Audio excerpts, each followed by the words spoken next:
All right, guys. Chazakim Ruchim, thank you for joining us tonight for the learning of Torah Hashem Yitbarach.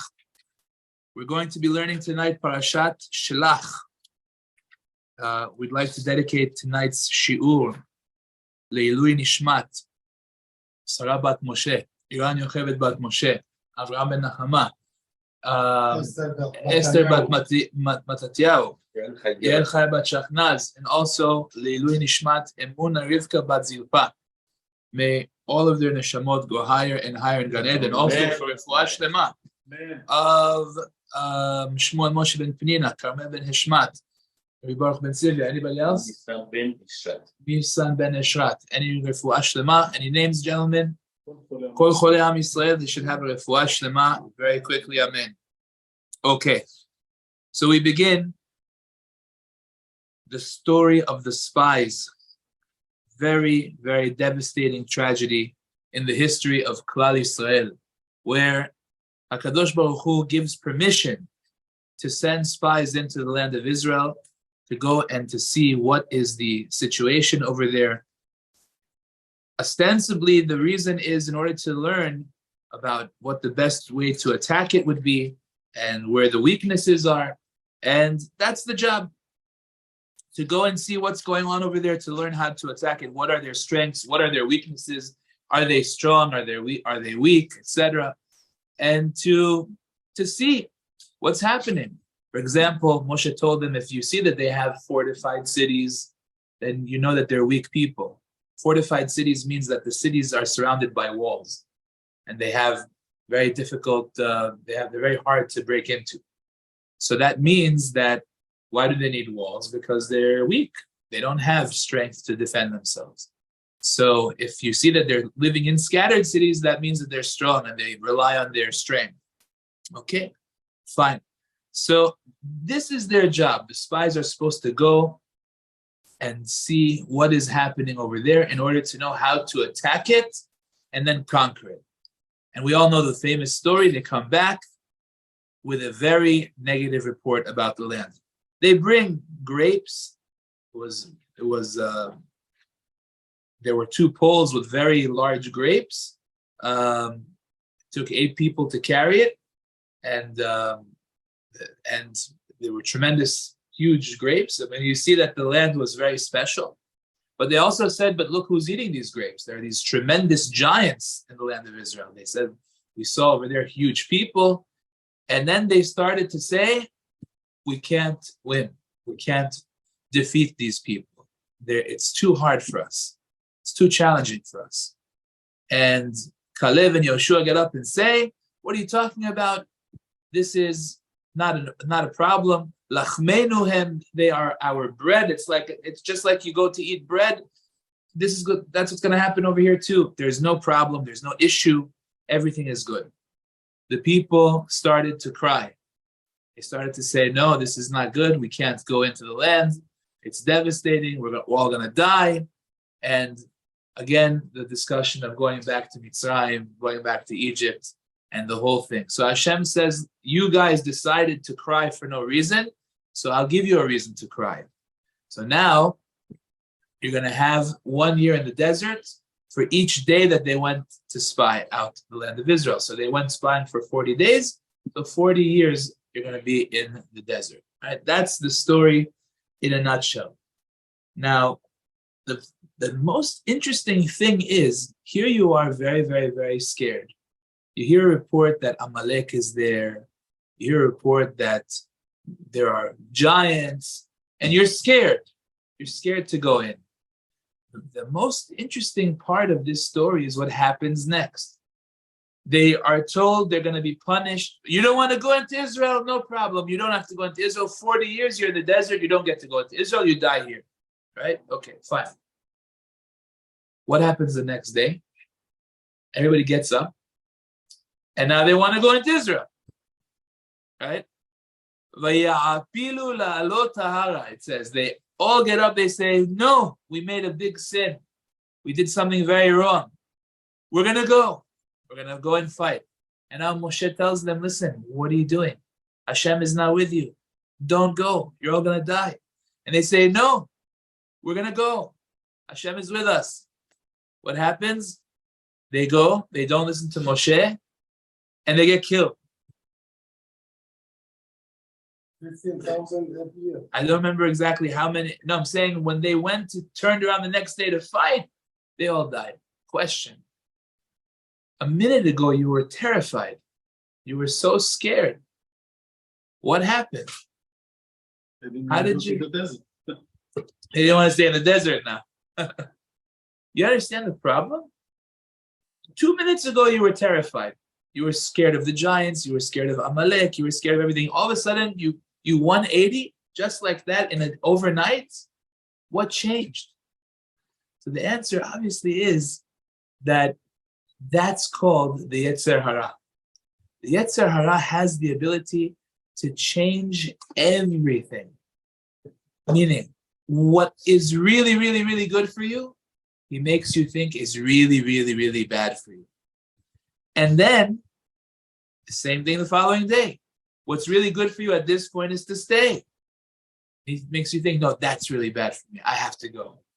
That's the power of the Yetzer Hara. But the Yetzer Hara also has the ability to do something else. And this is a point that the Chafetz Chaim talks about at great length in his book, Shmirat HaLashon, in Chafetz Chaim. He talks about it over here in a very beautiful way. He explains that the Yetzer Hara has the ability to make something seem like it's impossible. It's the biggest challenge, and you will not be able to overcome. He says, there's a very basic question you have to ask over here. It says in the pasuk over here, the spies told everybody, Ki chazak hu mimenu. What does that mean? It means, the simple understanding is that they're saying mimenu means from us, technically. So that nation is stronger than we are. That's the simple explanation.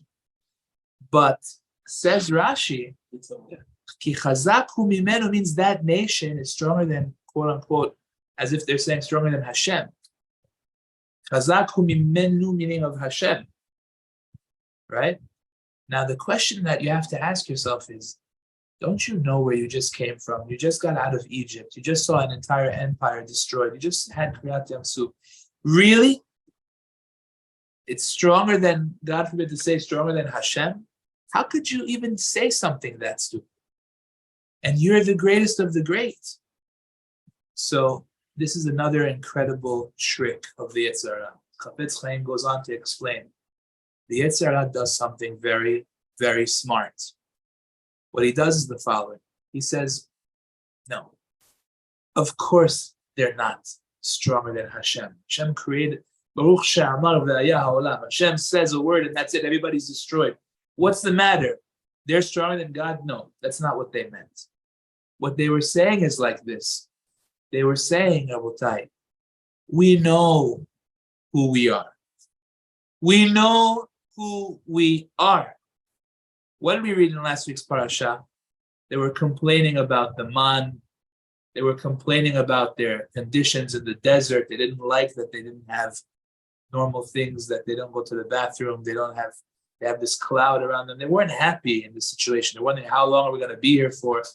They complained a lot. And Hashem got really mad at them. And what happened before that? They did the Chet HaEgel, they did the golden calf, right? They sinned once and again, all the time. So you know what the spies are saying? The spies are telling them, Rabotai, listen, of course Hashem can wipe them out, no problem. But don't you know when Hashem would do that for us? Hashem would do that for people that are tzaddikim, holy, righteous, people that don't make the mistakes that we made. We're not worthy of Hashem helping us.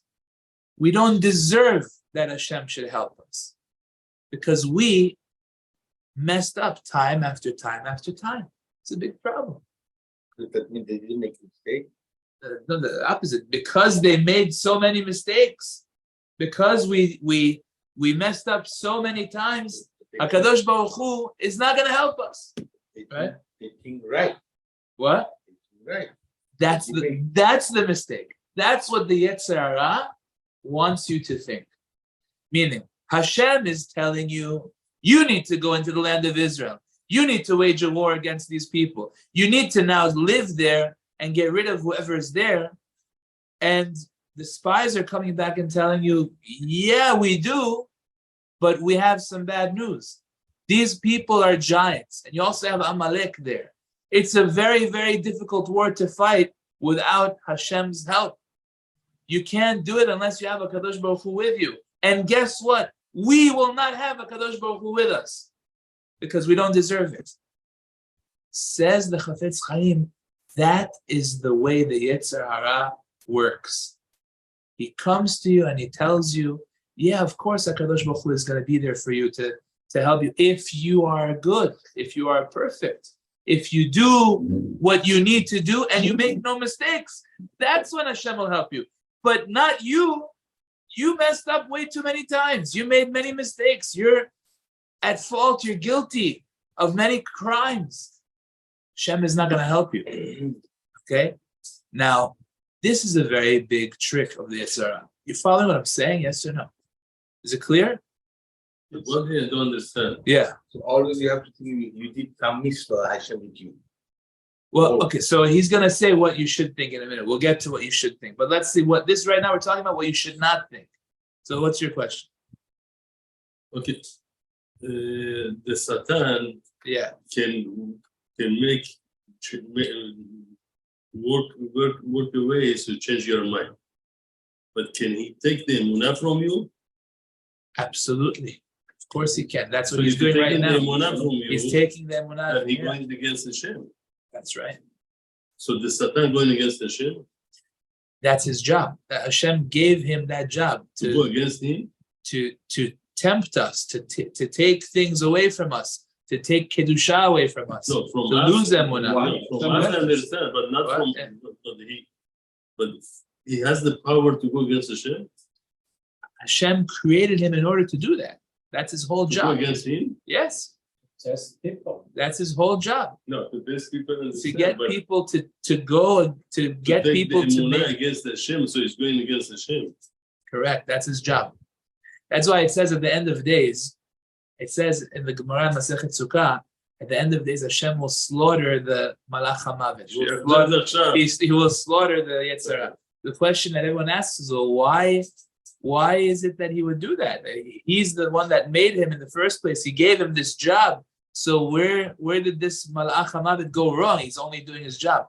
The answer is, yeah, he's doing his job, but sometimes he does it a little bit with too much enthusiasm, a little bit too well, to get the person to really become a serious epicurus. And that's what's going on over here. That's what the Satan is really good at doing. He gets you to believe that you don't deserve siyata dishmaya. You don't deserve Hashem helping you because you messed up and you're wrong. And the people in the desert were convinced. How can I go and kill a giant? How can I do such a thing? It's not possible. You have to have Hashem's help. And why would Hashem help a guy like me that he's giving me money from Shamayim and I'm complaining I want a piece of meat? Why would he help me? It makes sense that Hashem won't help me. And that's the problem. Yes, what's your question? So the question is, like you said, the next day, when they got up, they said, okay, we want to go. Right. Is that after the fact they find out that Hashem punishing them? Yes. So therefore they said they would rather go fight and take the land than be in the desert for 40 years, because you mentioned every day for them was like a torture. It was so bad that they didn't want to stay there for 40 years. So they rather go fight. Well, 2 minutes ago they wanted to stay here. They didn't want to go into Israel. Another punishment.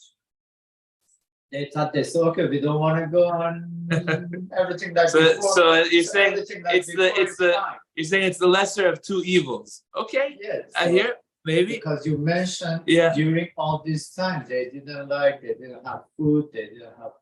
They had everything. It's just it wasn't like a normal living. Yeah. So now they say rather than we get stuck here 40 years, okay, let's go to fight and at least perhaps we might have something. Perhaps, maybe. How many of them went to Egypt right after that? No, they didn't go back to Egypt. None? No, nobody went back to Egypt. They stayed together. But so says the Chafetz Chaim in his beautiful thought over here. He goes on to say that is a huge mistake. That's not the way it works. When HaKadosh Baruch Hu tells you to do something and he gives you a mitzvah, then you have an obligation to go at it. And it's not your calculation to make, is Hashem going to help me or not because I did bad things in the past. You have a mitzvah, you have to do it. What is your calculation? Your calculation is, I should not rebel against Hashem. That's what the Meraglim told the people. That's what Kalev and Yehoshua told the people. Ach ba'Hashem lo timrodu. Don't rebel against Hashem. That's your main concern, which means a person who lives his life trying to do the right thing, trying to be on the side of HaKadosh Baruch Hu, making an effort to do his mitzvot, making an effort to learn Torah, making an effort to be a good, wonderful Jew. There's no question in the world that man has messed up, not once, not twice, probably 50 times, maybe 150 times in his lifetime. He messed up plenty. But at the same time, he's still trying to be a servant of Hashem. He's still trying to come closer to HaKadosh Baruch Hu. So therefore, he has all the reason to believe, welcome, that HaKadosh Baruch Hu is going to help him. Right? That's the key. To understand that you have every reason to believe that Hashem will help you in spite of the fact that you've done things wrong. And that, by the way, I pointed out this week, I think, which is a really good point. I'll say it again. The proof is in the pudding. The very people who said that Hashem is not going to help us because we're not worthy, these are the people that came back with the bad reports, right? And they came back and they said, we can't go into the land of Israel. And as they're traveling throughout Israel, they're saying to themselves, we are going to come back with a bad report. Those same people, as they're traveling, are receiving a miracle that they're able to travel throughout the land of Israel, the whole land of Israel, in 40 days by foot. North, south, east, west.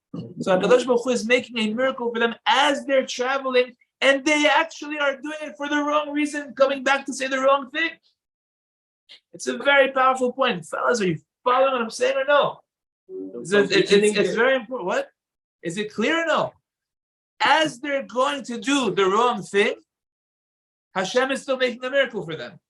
Why? Because Hashem doesn't want to give them 100 years in the desert. Hashem wants to give them 40 years in the desert. He knows that he's going to give them 1 year per day of travel throughout the land. So therefore, instead of them getting 100 years, Hashem says, I'm going to make a miracle for them that they should be able to travel throughout the whole land of Israel, north, south, east, and west, in 40 days. So instead of it being 100 years of being in the desert, it's going to be 40 years. So as they're doing the wrong thing, as they're going ahead and making the Avirah of trying to bring back bad information to the people, Hashem is still making miracles for them. But it's a very important point. 100 years would be better than 40. Why is that? Because the guy gets to live longer. Who? Those people. They could change. It could be. I don't know. Because let's say the guy was 30 years old, right? Yeah. So he has to die at 70 years old. No, it could be 2 generations. No, but no, the people right there. We don't know exactly how that would have played out, but I have a feeling that if it's a punishment, it would not have worked out well for them. I put it to you like that. If it's Hashem trying to punish them, it wouldn't be good. So But instead of 40 years, So- we have 100. From Rabotai. before they go to the planning to bring it back new correct, from beginning. correct. That's right. That's right. So that's a very important thing that we have to understand, Rabotai. So over here, says the Chafetz Chaim, that's the criteria.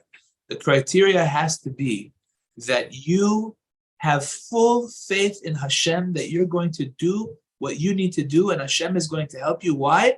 Because you're trying your best to serve HaKadosh Baruch Hu. Now look at what they told them, which is a very powerful thing as well.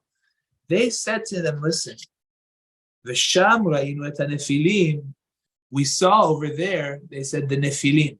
The Nephilim are the giants.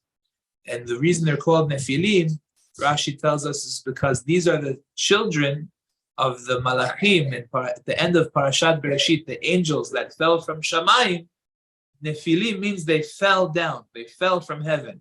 So the angels that fell from heaven had children, and their children are called the Nephilim. That's why there were these big giants. They were like sons of angels. Okay, fine. So over there, they said, we saw the angels over there, we saw the sons of the angels over there, and we were in our eyes like grasshoppers. Now look at what the Chafetz Chaim says the spies are telling the people. It's amazing. Look at how the Yetzer Hara works. So powerful. Look at the message they're saying. Venamas levavenu.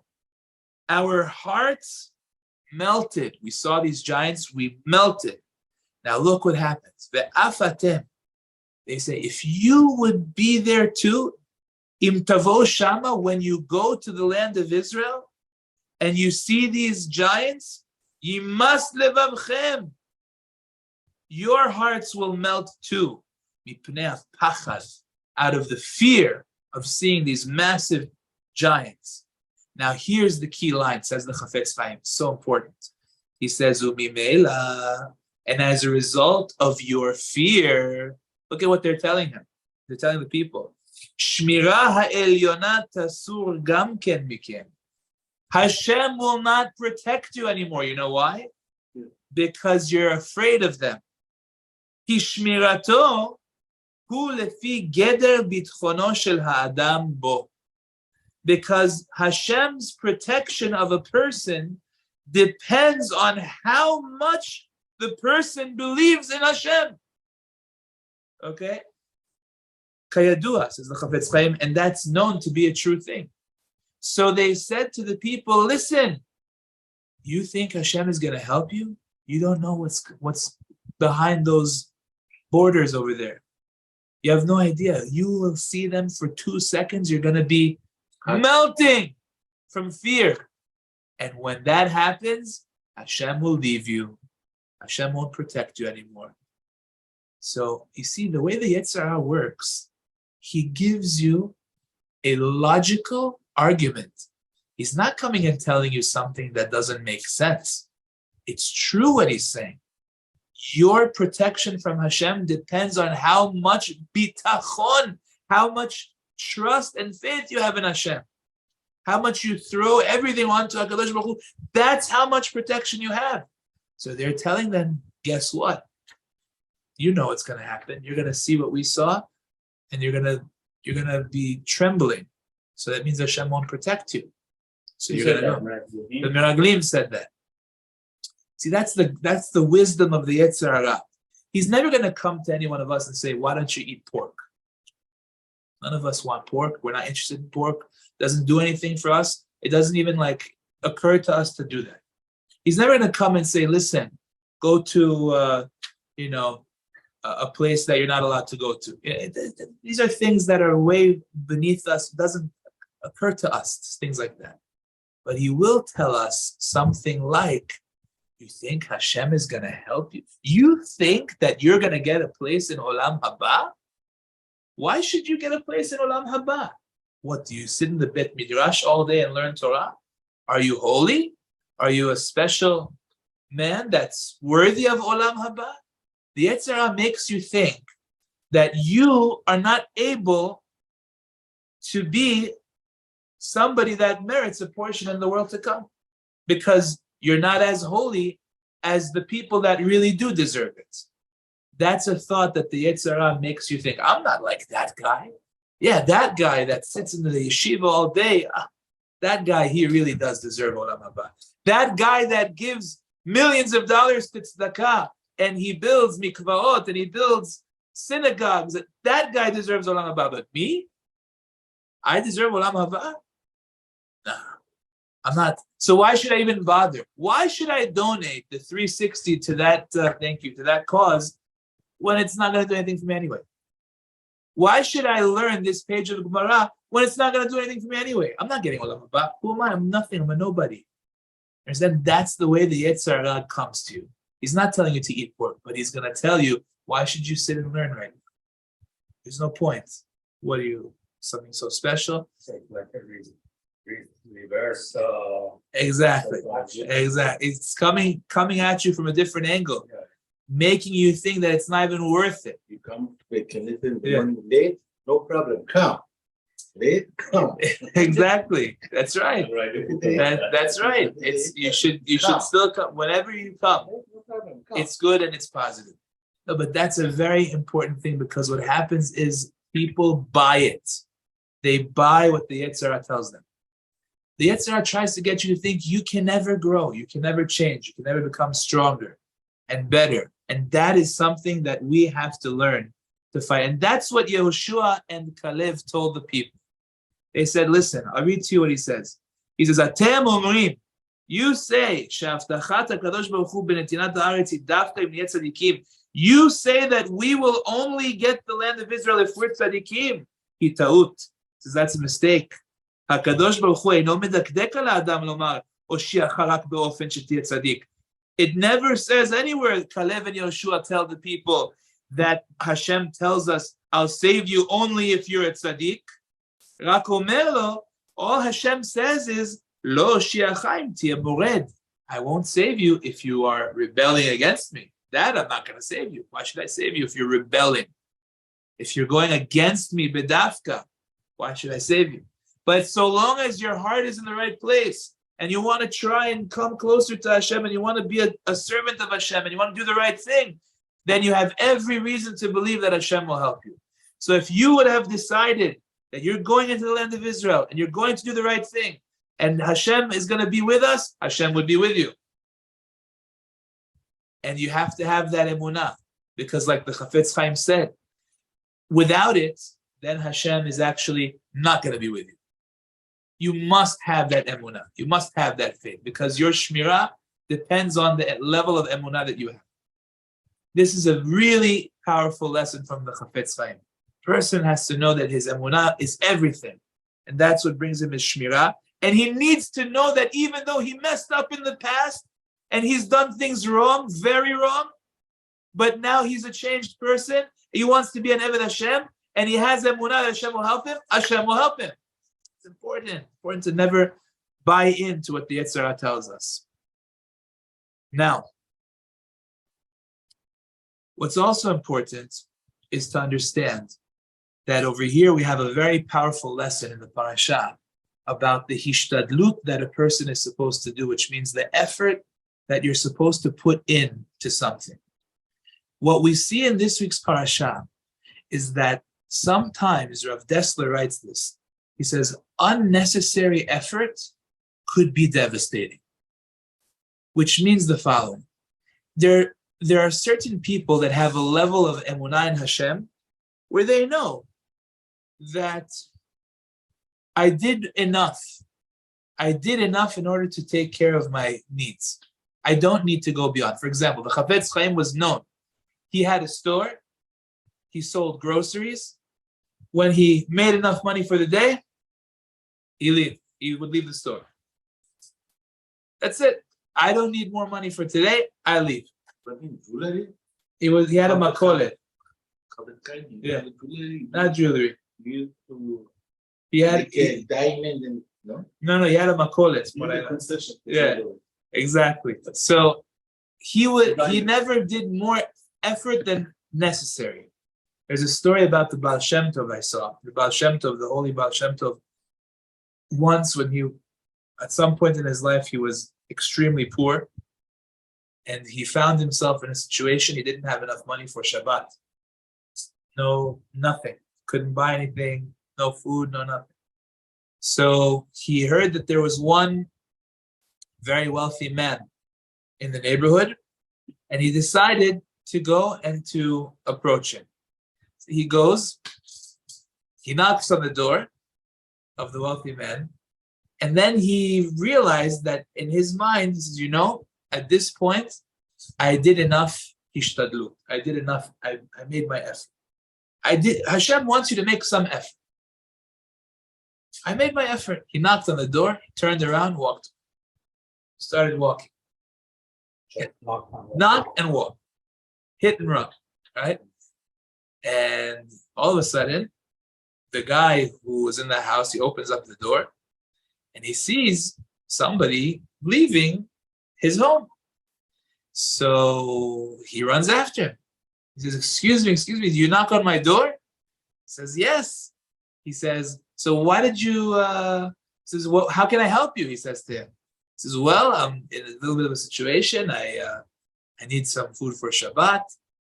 And the man said, sure, I'll help you out. No problem. And he gave him whatever he needed. And then he says to him, listen, I don't understand something. Why, if you knocked on my door, why didn't you wait for me to open the door? And he says, because I believed at that moment already, by me knocking, I did my hishtadlut. I did my effort, and that was all I needed to do. And the truth is that it was enough, because here you came running after me. So he felt that at that moment he had done enough. Now again, this is not our level. For us, it's not enough hishtadlut, because we're not on the level of emunah of the Baal Shem Tov that we can just, let's say, buy a lottery ticket and then we don't have to go to work. It just doesn't work like that for us. But we do have to know that when we do the hishtadlut, the rest is Hashem. You have to do your hishtadlut, you have to put in your effort. But once you put in your effort, the rest is all up to Hashem. And it's important to remember that, because a lot of times what happens is another trick of the Yetzer Hara. What he does is he gets you to believe that had you done things differently, things would have been different. It's a classic trick from the Yetzer Hara. For example, I know of a story. This was a sad story in Yerushalayim. I forgot exactly how many years ago this was, but it was a big rabbi. I believe his name was Rav Michal Feinstein, Zecher Tzaddik Livracha, who had a daughter that had asthma. I heard this story from Rav Melech Bitter. He had a daughter with asthma. Now, when you have asthma, God forbid, so then you need to have an inhaler at home. You have an inhaler, person feels constriction of the trachea, the lung, whatever, takes the puff and it helps him to get better. Okay. So now they had a lot of inhalers at home, maybe 5, 6, 7 of them. They were at home. This girl, unfortunately, got an asthma attack. She had an asthma attack, and she is having a very hard time breathing. They're looking around the house for an inhaler, looking. They can't find. What about the one that was over here? It's not there. What about the one that's over there? Not there. What about the one? And they're looking for 5, 6, 7 different inhalers. They have so many of them for, God forbid, a case of emergency. They should have easy access, and they can't even find one of them. Sadly, they called the Hatzalah. They called them, and by the time they got there, the girl was dead. She couldn't breathe for too long. Right? So, very sad. So this individual, he couldn't live with himself. How could I not have had the medication for my daughter? He was so sad about the situation. This is what I heard from Rabbi Melech Biderman. He says that this great rabbi, his name was Rabbi Yankele Galinsky. I always like to say over stories from him. So he came to the Shiva, and he saw that this rabbi was so upset about what had happened. Turns out they moved the bed over, and they found all 7 of the inhalers underneath the bed. They were all there. He said, I couldn't live with himself. He couldn't believe that because of this silly, stupid thing that they didn't have it in the right spot, that this girl died because of that. So the rabbi told him, Rabbi Yankele Galinsky told him, you have to remember, hishtadlut, right, is for the future, right? Hishtadlut, meaning when you need to put in effort for something, that's only regarding future things. But whatever happened in the past, it's already what Hashem wanted to happen. It's not that had you done this and had you done that, had I said this and had I said that, had I done the surgery, then things would have been different. If I wouldn't have done the surgery, things would have been different. If I would have done this, then the outcome would be different. No. Whatever happened already, that's what Hashem wanted to happen.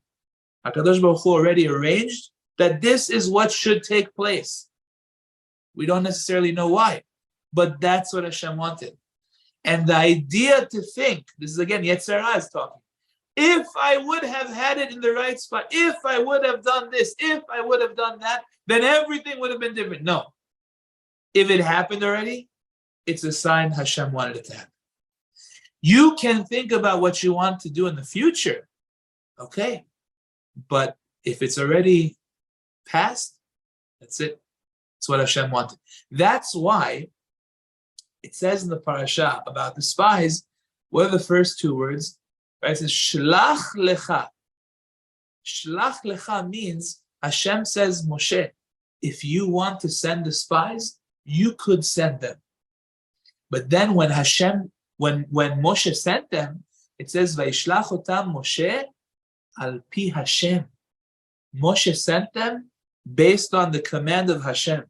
Now you ask, wait a second, what does it mean based on the command of Hashem? Hashem didn't say to send them. Hashem told Moshe, if you want, send them. If you don't want, don't send them. Moshe chose to send them. So, okay, so it's not because Hashem commanded, it's because Moshe said he wants to send them. What's the answer? No. Who told Moshe to send them? Maybe Moshe wasn't given a mitzvah from Hashem. Send spies. Hashem tells Moshe, think about it.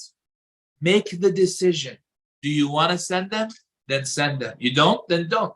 You want it? Do it. But who is guiding Moshe's thoughts? Who's influencing Moshe's thoughts? Who's guiding Moshe to make that decision? Who's guiding Moshe to say, you know what? It's a good move. Let's send the spies. That's Hashem. So when Moshe ended up sending them, what? Could be Yetzer Hara also. Just Moshe had to send it. So the truth of the matter is that we learn that it's the wrong thing. It's funny. We actually come out saying that it's the wrong thing to do. But the bottom line is that if it happened, then it was al pi Hashem. Then it means that HaKadosh Baruch Hu wanted it to happen. And it might be hard for us to understand why Hashem let that happen. Or why Hashem guided Moshe's thoughts to reach that conclusion. But Hashem, but Hashem will whoever do anything, so Hashem makes him to do it. Hashem gives the person the choice to do it. But the point that I'm trying to make is, you said Moshe, yeah, he sent it because Hashem put in his mind to send it. yes, Right? that's the truth. So Because that's everybody, Hashem sent it. it says yeah. So again, we're getting into a kind of philosophical discussion, which is okay.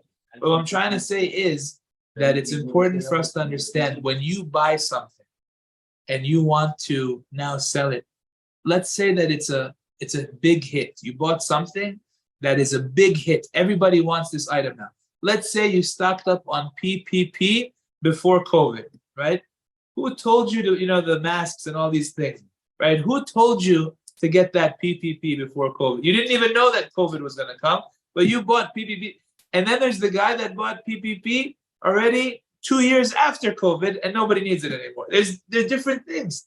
So we have to believe that HaKadosh Baruch Hu is the one who guides us to make the decision that's either going to be successful like crazy or might flop and go down the drain. But whatever happened in the past, it's because HaKadosh Baruch Hu wanted that to happen. That's really the point that I'm trying to bring up. Okay? That's what I'm trying to say. Akol b'dei shamayim chutz mirat shamayim. But my point is that a person looking in the past, he has to understand, I have this past because HaKadosh Baruch Hu wanted me to have a certain past. But now, from here on out, I have the decision-making power to do what's right in the eyes of Hashem, and I have to do what's right. Yeah. You just said, Moshe said, Kapi Hashem. Yeah. Actually, Hashem told him, Shana lecha is up to you to say or not. Yeah. Shana lecha b'yaturu. Who said b'yaturu? Hashem said b'yaturu. So that Hashem said, Hashem, that's why Moshe says, Kapi Hashem. Hashem, Shana lecha is up to you. It's up to you. B'yaturu, Hashem said it. But it's all depending if you decide to do it or not. So Hashem said b'yaturu. yeah. No, but again, he's saying if you want to, then you could send them and then they'll spy. If you want. Hashem, Moshe is such a big guy. He knew what if Hashem said, go to Israel, you will be. So that Moshe has to send a spider. That's exactly right. That's exactly correct. The answer to that question is it was the wrong thing to send the spies. So whatever bad is happened, you have to say, okay, Hashem wanted to this happen. Exactly. If this good happened, you said, okay, he had a choice, made the right decision. No, but I'm saying the point is everything in the past, whatever happened in the past is because HaKadosh Baruch Hu let it happen. Hashem allowed for that to take place, and more correctly, HaKadosh Baruch Hu wanted you to have this past somehow, one way or another. The point is that you can't beat up on yourself and say, well, had I said, you know how many times I have guys, they come to me, they say that the girl dumped them. You know, they went out with a girl and she dumped them. She said no. The guy is very upset. He says, how come the girl said no to me? Maybe I shouldn't have talked that much. I should have kept more quiet. Or how come that deal didn't go through? Maybe I shouldn't have said this. I shouldn't have said that. I shouldn't. What? And everybody's saying, if I would have done things differently, it would have been a different outcome. That's the wrong way to think. But If it happened in the also- past, that means that Hashem happened wanted in the that to past, happen. We What? also learn Yeah, how to live for future. exactly right. That's right. So, Your hishtadlut Like- has to be the future. Correct. like Israel said, okay, we don't want to go. And Hashem said, okay, you don't want to go 40 years. Right. Next time they said, okay, we want to go get Moab. Israel didn't say, I don't want to go. Because they know Hashem is behind them. In a way, they were scared if this time they say also we don't want to go fight with them. Maybe another 20 years out to 40 years now. It's possible. You never So know. they learn. That's But a last time possibility. They got Yeah. punished 40 years. So every time Hashem said, okay, go this way, I'm behind you. Okay, let's go. Yeah, that's it. Listen, it could be possible. It's a possibility. Maybe that's what they were thinking. I hear. I'm going to share with you just about this line of Shelach lecha nashim. There's a beautiful point from the Yismach Moshe. The Yismach Moshe, I'm sure you guys know, was the grandfather of the Satmar Rav, the first Satmar Rebbe. He was a huge tzaddik. You know, the Yismach Moshe said that he remembers his previous Gilgulim. I ever told you about him? He remembers his previous lives. Who? The Yismach Moshe Teitelbaum. Zecher Tzaddik Livracha. So he said he remembers being one of the sheep of Yaakov Avinu. Sheep. He remembers being one of the sheep of Yaakov Avinu. When Yaakov Avinu was on his way to Esav, he remembers the song Yaakov Avinu was singing. Interesting. He also remembers that he was again a Gilgul in the time of Korach, which is going to be next week's Parashat Hashem. And he remembers the fight between Korach and Moshe. And they asked him, so whose side were you on? And he said, I was neutral. I didn't know whose side to choose. But I thought they don't believe in living in Eretz Israel. What? I thought they don't believe in living in Eretz Israel. Well, So how come he was a sheep? how could he be there? I hear. So how come At that time, it was they different. shall not from the animal come to Ben Adam? I'm just telling you what he said. We- One we- second, I'm just telling you what he said. Anyway, let's not get caught up on that. So he says like this. The question is like this. Wait a second. Listen to the word. Yismach Moshe has a beautiful word. Listen. He says like this. He says, the last time that the word lecha was ever said, it was when Avraham Avinu, lech lecha. Now, what was lech lecha? Go for you. What is Hashem saying? Go for you. Exactly. Lehanat, letovatcha, lehanatcha. If you go, it's going to be very good for you and you're going to benefit a lot. So it asks the Yismach Moshe, Shelach lecha over here should be the same thing. Moshe, send for you. If you send them, then it's going to be very good for you. So question, how could this be good? We just got finished saying that this is the worst thing that could ever happen. It got them 40 years in the desert. Where's the goodness that could come out of this? That's the question that the Yismach Moshe asks. So he answers very interestingly. He says, you know what would have been so good? It's exactly what the Chafetz Chaim was saying before. What would have been so good is, remember the Chafetz Chaim told us that the more faith and the more bitachon a person has in Hashem, the more help Hashem will give the person. The more he realizes that he cannot do anything without Hashem, the more helpless. He feels that I'm not able to accomplish anything. I need Hashem so much. That's how much more HaKadosh Baruch Hu would help them. Says the Ismach Moshe, by you sending the spies, you know what's going to happen? They're going to come back and they're going to be terrified. They're going to be so scared. And they're going to scare the whole Jewish nation. But the conclusion should have been, right? You know what's going to happen now? We can't go. The only way we can go is if Hashem helps us. And then they would all pray and they would all daven and they would all say, HaKadosh Baruch Hu, we can only do this if you help us. And then they would have gotten in without even needing to fight. No war. Because HaKadosh Baruch Hu would have done smooth sailing for them. Because they put all their trust in Hashem. Understand? So it says the Yismach Moshe, that would have been very good. If they would have reached the right conclusion, meaning send the spies, let them see all the challenges, let them see how hard it is, let them see giants, let them see whatever they need to see. They come back shaking, but then they say, look, obviously, there's no way we could do this without Hashem taking care of everything for us. So therefore, Hashem would say, okay, you put all your trust in me, I take care of everything for you. That's what ended up happening. Turns out that the giants were the biggest wimps. You know that? When Yeshua came out conquering the land of Israel, it says all the giants that they were so scared of, Yeshua had to go and pull them out of caves, mountains. They were hiding. They were scared. They were terrified. Because when Hashem is fighting a war for you, it doesn't make a difference who's on the other side. Hashem is taking care of it for you. So they were scared. So what made everybody else so scared for HaKadosh Baruch Hu is nothing. But the whole point is that it all depends on the level of faith that you have in HaKadosh Baruch Hu. That has to be worked on. That has to be increased. And then when you do that, Hashem helps you. So, how are we doing on time? Is this clock right? He's wrong. We have 15. Now, wait, Yeah. Oh, good. Yeah. One rabbi was saying about Sharana. And lots of reasons. If a person is not Sabian, is true, but that's the other thing. We can bring him in winter. We bring from the sky. I don't know exactly. That what? What did he say?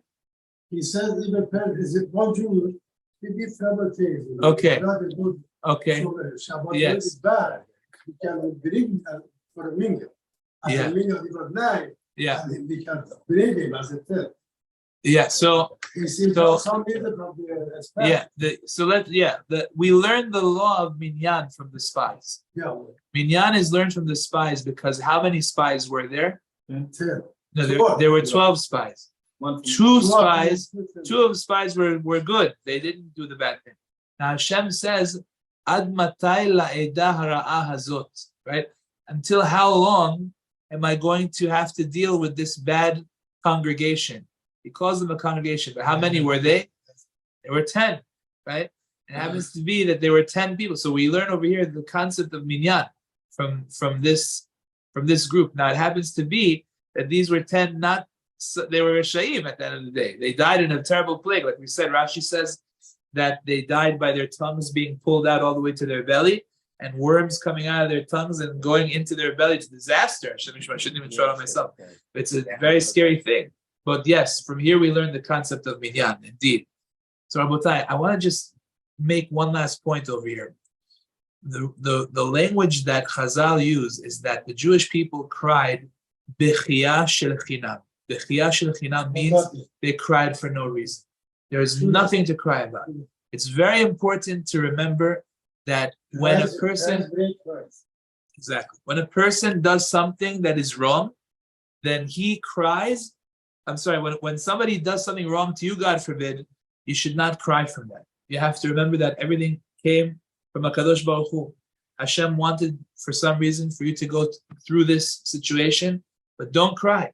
When somebody gets you angry, God forbid, don't get angry. What are you getting all upset about? Person has to remember that when you cry for no reason, which is what happened over here, Hashem says, you know what happens now? You cried for no reason, I'll give you a reason to cry. I'll give you a real reason to cry. So that's important to remember that, because God forbid, we don't want a real reason to cry. We want to be on our game, yes. Human nature. Some people are strong, some people are not strong. Correct. Some people can control it, some people cannot. There's it's not one for everyone. no. You don't understand what I'm trying to say. I'm not trying to say if God forbid there's a tragedy. Yeah, exactly. That's the main point. The point is not to get all upset for somebody, God forbid, insulted a person, God forbid, right? He insults the guy. So there are two ways of responding. You can get really, really worked up about it and say, how could the person do this to me and get all upset? Or the person can say, look, it came from Hashem. What am I supposed to do? This is what happened. And Chava, I saw a story of Gershon Edelstein. I don't know if you guys heard of him. He just passed away at 100 years old. The Rosh Hashiva of Panovich. He just passed away. Yeah, last week. Last week he passed away. The Rosh Hashiva of Panovich. Story about this great rabbi. He was walking in the street with his grandson, and somebody apparently did not pay attention, and they had a sponja, the mop, and they had all the water, the dirty water of the sponja, and he was walking underneath the building, and this person spilled everything on the Rosh Hashiva and on his grandson. Hashem Yishmor. All the garbage from the sponja all over it. It's so disgusting. So the grandson looked up right away and said, where'd that come from? Who did that? He wanted to go get the guy. Sure. And the Rosh Hashiva, he kept his head down the whole time. So the grandson asked him, he said, Saba, why don't you look around, see what's going on? So he said to him, either way, it doesn't make any sense. Because if the guy did it by mistake, and I lift up my head and he sees me, he's going to be very embarrassed. Why should I embarrass somebody? That's number one. Because if the guy did it on purpose and he wanted to embarrass me, so why should I look at him and see now I have a hate for this person in my heart? Why should I do that? I gain nothing by looking up and seeing who it was. So that's a sign of living with Hashem. Whatever happened, HaKadosh Baruch Hu wanted it to happen. And there's no point in me having anger towards this person. There's no point in me making myself upset about what happened. This is what happened, and life goes on. This is what Hashem wanted to happen. Life moves on. We have to learn to let go and to move on, because if we truly believe that what happened in the past is all from Hashem, and had you walked down another block, it would have also been a sponge. Somebody else would have spilled a sponge on your head. Hashem wanted the sponge on your head. This is what it is. That's the past, right? So therefore, there's nothing to get upset about. It's over, it's done, and life goes on. What we can deal with is the hishtadlut going forward, but past makes no difference to us. It's over. Hashem should help us all to have that emunah in HaKadosh Baruch Hu. We move on and do only good things with Hashem. Chazakim u'bruchim. Thanks for joining us on Zoom, everybody. You said Hashem.